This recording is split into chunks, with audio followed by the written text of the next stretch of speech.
안녕하세요, 보공입니다. 오늘은 공모주 중에 스펙 공모주죠.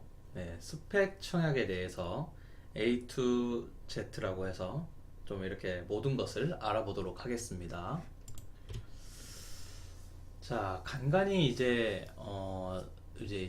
공모주 청약의 그 일정을 보면 스펙주라고 해서 볼 수 있습니다. 한 달에 두세 개씩 이렇게 볼 수 있는데 이번 달에도 2월 달에도 한 두 개 정도, 두 개, 세 개 정도 있는 것 같아요. 여튼 이게 볼 때마다 궁금하실 텐데 제가 한번 알려드리도록 하겠습니다. 이 SPAC를 우리 스펙이라고 하는데 이거는 Special Purpose Acquisition Company 이렇게 줄임말입니다. SPAC. 자, 뭐 특별한 목적, 회사를 얻기 위한 특별한 목적 이렇게 뭐 직역이 되겠네요. 자, 이게 무슨 뜻이냐면 비상장 기업입니다. 상장되지 않은 기업을 인수합병을 목적으로 한 페이퍼 컴퍼니를 세운다는 겁니다. 그거 세우기 위해서 이제 금액이 필요한 거죠. 그걸 공모하는 겁니다. 페이퍼 컴퍼니는 말 그대로 실체가 존재하지 않는 종이상의 서류죠. 자, 그러면 이 스펙 공모주가 어떤 성질을 갖고 있는지, 그래서 우리가 어떻게 투자로 접근을 해야 되는지 한번 알아보도록 할게요. 자, 우선 이 스펙주의 특징은 주가가 무한으로 상승할 가능성이 있다는 겁니다. 뭐 실적이 있는 게 아니기 때문에 이거는 뭐 관심도에 따라서 사람들이 뭐 좀 나쁘게 말하면, 좀 어떻게 말하면 광기죠, 광기. 주식장이 좋을 때는 공모주도 활활 타오르고 그 공모주 안에 스펙도 타오른다는 겁니다. 이럴 때는 뭐 이유 없이 주가가 상승하죠. 근데 다른 종목은 실체가 존재하고 매출이 있고 뭐 이익이 발생하는데 그걸 토대로 이제 주가가 형성이 된다면 이 스펙 같은 경우에 실체가 없기 때문에 그 주가 상승에 대한 근거가 없어요. 그렇기 때문에 무한으로도 상승 가능하다는 겁니다.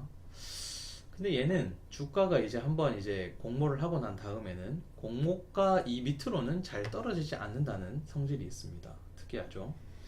상장 폐지가 되어도 공모 자금과 이자를 함께 돌려줍니다. 보통 이 3년 안에 상장을 이제 그 합병을 해야 되는데 하지 못하면 이 공모 자금, 원금과 이자를 3년치 이자를 붙여서 이렇게 돌려준다고 합니다. 그래서 안정적인 투자로 여겨지는 거죠. 자, 그러면 이 스펙주에 청약 투자를 하면은 어떤 경우에 성공을 할 수 있느냐? 그 포인트는 이 두 가지를 살펴봐야 되는데요. 첫 번째는 빠른 시일 안에 좋은 기업과 합병 가능성이 있는지가 중요하다는 겁니다. 요런 이제 소식이 들린다면 아무래도 주가 상승에 힘을 받겠죠. 그리고 두 번째는 이 스펙 합병 경험이 많은 발기인의 참여 여부.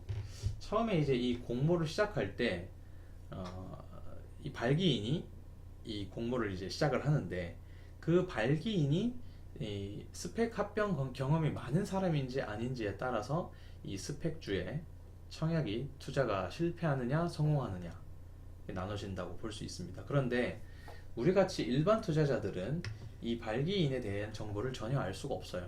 그렇기 때문에 이번 내용을 가지고는 우리가 투자를 할 수가 없기 때문에 1번만 가고 투자를 해야겠죠. 좋은 기업과 합병 가능성이 있는지 없는지. 물론 뭐 당일날 그 상장을 하는 날 매도하는 경우에는 이런 것까지 알 필요가 없어요. 뭐 3년 안에 합병하는 거고 당장 오늘 상장한다고 해서, 또는 상장이 가까운 미래에 가까운 시일 내에 상장을 한다고 해서 뭐 어떤 기업과 합병하는지 알 수가 없잖아요. 그러니까 이 부분은 사실 길게 가져가실 분들은 좀 신경을 써야겠지만 짧게 뭐 이렇게 매도를 해서 수익을 보고자 하시는 분들에게는 좀 별 특별히 상관은 없는 것 같습니다. 자, 이 스펙주가 최근에 이제 해가 바뀌면서 조금 열기가 가라앉은 느낌이 있는데요. 작년에는 이 공모주 열기가 엄청 뜨거웠잖아요. 스펙주를 포함하고서라도, 스펙주를 제외하고서라도 이 전체적인 공모주가 굉장히 열기가 뜨거웠는데 같은 시기에 이 스펙주도 활활 타올랐다는 겁니다.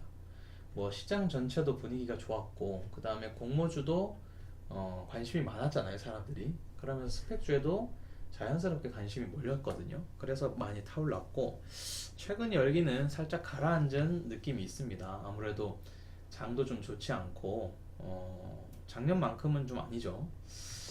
그런데 언제든지 이 주식이 작년처럼 대서상승장이 된다면 열기가 다시 붙을 것이라고 봅니다.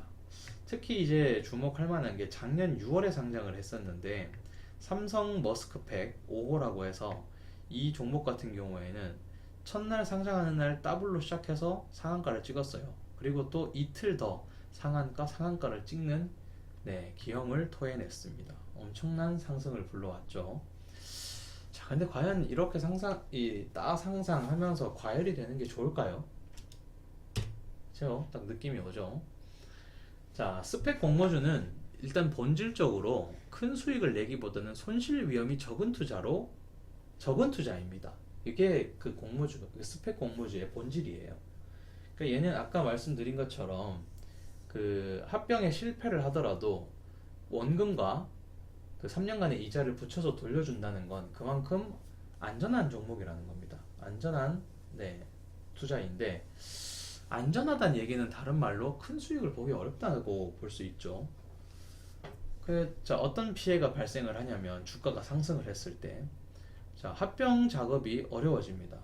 자, 이 스펙주 같은 경우에는 그 합병을 목적으로 하는 페이퍼 컴퍼니인데, 합병이 잘 안 되게 한다면 결국 이 주식에 대해서 이 스펙주에 대한 악재로 작용하겠죠. 상승이 오히려 악재로 작용한다.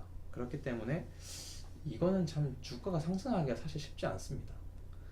자, 그 다음에 단기적인 시세 차익만 노리게 되는 상황이 발생해서 뭐 이렇게 정말 합병 소식이 들려오고 가치에 따라서 이게 주가가 올라가야 되는데, 그렇지 않고 단기적인 시세 차익으로 가치가 휙휙 바뀐다는 겁니다. 그래서 합병 작업이라는 본질도 흐려놓는 그런 이제 문제가 발생하게 되죠. 자, 정리를 좀 해보겠습니다. 우선 스펙주 같은 경우에는 기본적으로 손실 위험이 적은 투자라고 생각을 하시면 됩니다. 아, 이거는 그런 성격이 갖고 있더라. 작년에 유독 이 스펙 청약이 과열이 되어서 아까 뭐 삼성 머스크팩처럼 따상상상 이런 이제 일이 발생했는데요. 굉장히 드문 경우고, 얘는 사실 크게 상승을 막 바라고 들어가는 그런 투자가 아닙니다.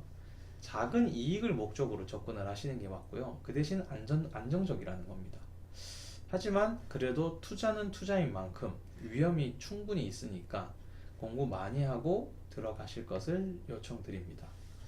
그러니까 지금 다음 주에도 스펙주가 청약을 합니다. 뭐 이런 것 같은 경우에 한번 경험 차원에서 많은 금액이 들어가는 게 아니라 정말 경험을 쌓고 싶어서 해보신다면 뭐 작은 주라도 10주는 기본으로 받아야 되니까요. 균등을 작은 주라도 받아서 한번 시도를 해보면 좋을 것 같습니다. 내 돈이 들어가야 정말 공부를 하게 되고 그 주식이 어떤 성격을 갖고 있는지 더 잘 알게 되거든요. 설명만 들어서는 잘 몰라요. 내가 부딪혀 봐야 알지. 그래서 경험을 한번 쌓아보는 것도 추천을 드립니다. 자, 이렇게 해서 스펙 투자에 대한 설명을 좀 이렇게 간단히 드렸는데요. 도움이 되셨으면 좋겠고요. 도움이 되셨으면 좋아요와 구독 부탁드리겠습니다. 감사합니다.